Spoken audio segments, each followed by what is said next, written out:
Anxiety much during quarantine? This one's for you.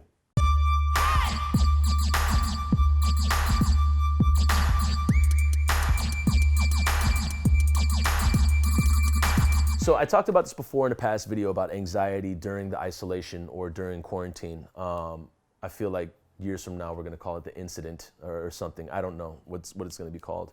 But I wanted to hone in specifically on anxiety and intrusive thoughts and things that can kind of lead you out of reality while you're holed up in your apartment or your house by yourself. My anxiety in the beginning was very high, and it was a little bit like a paralytic. It was a little bit crippling. I didn't know, where to go to write. I don't like writing in my house. It just seems like, oh, why am I here? I woke up here. Why am I going to write here? It doesn't make any damn sense. But it became kind of a stick in the spokes or a hurdle, if you will. The thing that got me through some of the initial anxiety was resourcing things that I wasn't resourcing before. And so that meant,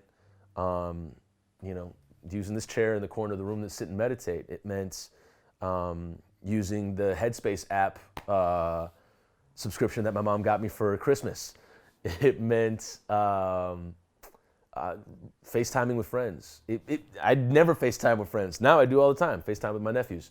And so I had to, you then start to see things that you already have that are here that you could have been using anyways. And so it's a beautiful thing to be reintroduced to resources that you might have already utilized, and now you're like, oh, they're still there. And it also, when I go to the coffee shop now to get it to go coffee, I now see, that's my phone going off, but it's okay, we'll let it pass and we'll just keep filming. It's now, I see the coffee shop and I'm like, man, like this is so valuable to me, like to see like this like setup, the view from the window, like I miss it now, this really could have been, I really value it now. And so when that comes back around, I'm not gonna take it for granted.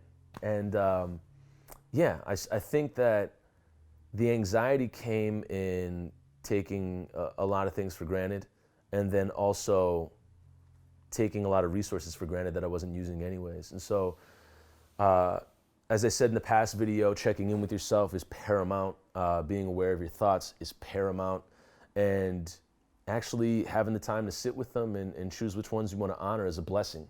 And for me, I've definitely been taking inventory and picking and choosing which thoughts that I'm going to honor and which ones I'm just going to say, no, you don't get to live rent-free in my head today. And it's also important for you, however you're processing this, to know that, the anxiety doesn't just stop, like it keeps going. It's just how you deal with it, or at least for me, how I deal with it. And in doing that, I've been finding, like different ways to steal writing, just finding different ways to create space for writing. And in doing that, it's been nice. You sit in the park, get it done. Sit down at my table, get it done. Or I just sit on this couch and get it done. But the energy changes wherever I go, and it's been really, again, as I say, refreshing and nice to rediscover the space that's always been here.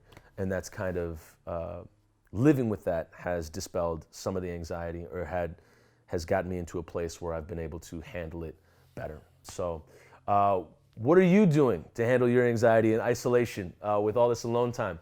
You can put that in the comments below. My Patreon is still going, and you can visit it at patreon.com/ToussaintMorrison and get a whole bunch of unreleased content, patron-only content, early access content.